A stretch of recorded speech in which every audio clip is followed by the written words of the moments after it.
حطي الزبادي على اللحمة وخدي الوصفة دي مني ليكي هدية. يلا بينا نبدأ الفيديو ونقول بسم الله. اول حاجة هتجيبي اي كمية لحمة انتي هتعمليها. ماشي، دي طريقة جديدة قوي قوي وجميلة جدا جدا. يلا بينا. زي ما انتم شايفين انا جايبة دول بصلتين، مش هتكتري ولا اي حاجة. هات بصلتين وهتقطعين مكعبات بالشكل ده. ماشي. وهنبتدي نجيب حبايتين من الطماطم وهنقطعهم بنفس النظام. امشي معايا خطوة خطوة علشان الوصفة تبقى معاكي ناجحة وتطلع معاكي بالقمر والحلاوة والطعامة اللي طلعت معايا بيها. ماشي. هتبتدي ان انت تعملي دي وما تحطيش اي مكونات اضافية من عندك. اعملي الوصفة زي ما هقولك علشان تطلع معاكي بالطعم اللي طلعت معايا. انا مش عارفة اوصف لكم الطعم، بس خليكم معايا لاخر الفيديو وانتوا تشوفوا الجمال. زي ما انتم شايفين انا كده خرطتهم وخلاص. تعالوا بقى نروح على النار. كده احنا جهزنا اللحمة والحاجات بتاعتنا. هنروح على النار. هتحطي معلقة سمنة كبيرة. ما عندكيش سمنة حطي معلقة زبدة. ما عندكيش زبدة يبقى اخر حاجة الزيت، بس هتكون احلى لو معمولة بسمنة او زبدة. ماشي. هبتدي اول ما الزيت يسخن شوية هروح نازلة بالكمية اللحمة اللي انا هعمل بيها، وهبتدي بالتقليب بالشكل ده لحد ما لونها يتغير نهائي. هتفضلي سايباها على النار لمدة 7 دقايق او 10 دقايق لحد ما لونها يتغير بالشكل ده. اول حاجة هروح نازلة معانا بالبصل، وهنبتدي ان احنا بصي نديله كذا تقليبة مش تقليبة واحدة بس. انا عايزة البصل يخش في اللحمة كده، يعني طعم البصل يخش في اللحمة. هتقولي لي ليه؟ هقولك كملي الفيديو لحد الاخر. بس اهم حاجة لو وصلت معايا لحد هنا يا ريت ما تنسيش تحطي لي لايك. والله ما يحصل حاجة غير لما تحطي لي لايك وتقولي لي ايه رأيك في الوصفة. زي ما انت شايفين هتنزلي بقى بمعلقة من الفلفل الاسود، وهتروحي نازلة معانا بمعلقة من البهارات اللي هي بتاعت اللحمة. لو ما عندكيش استغنى عنها وحطي فلفل اسود فقط. وهتروحي نازلة معانا بواحدة مرقة ماجي او 2 مرقة ماجي اللي هي بتاعت اللحمة برضو. هنبتدي نديهم التقليبة بتاعتنا لحد ما ندخل التوابل كلها في بعض. بس دي هتسيبيها برضو لمدة 5 دقايق وانتي بتقلبي فيها كده. اوعي تسيبيها من ايدك لا تشيت. اديني عرفتك.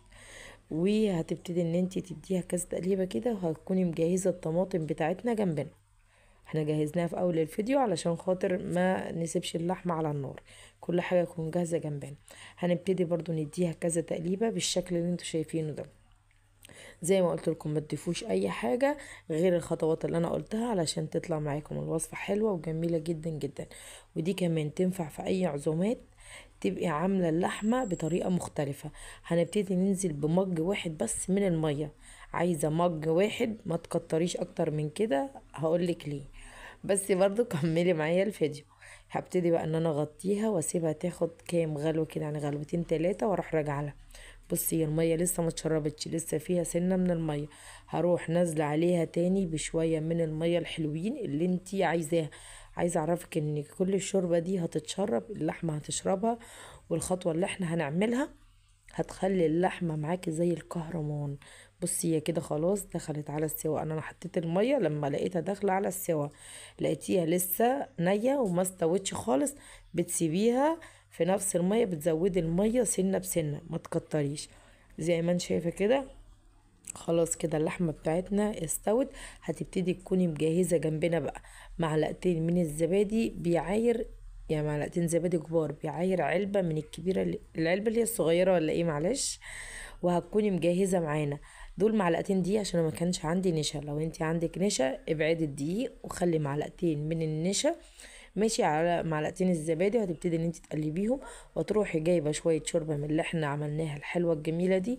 وهتبتدي ان انت تنزلي شويه بشويه على الزبادي.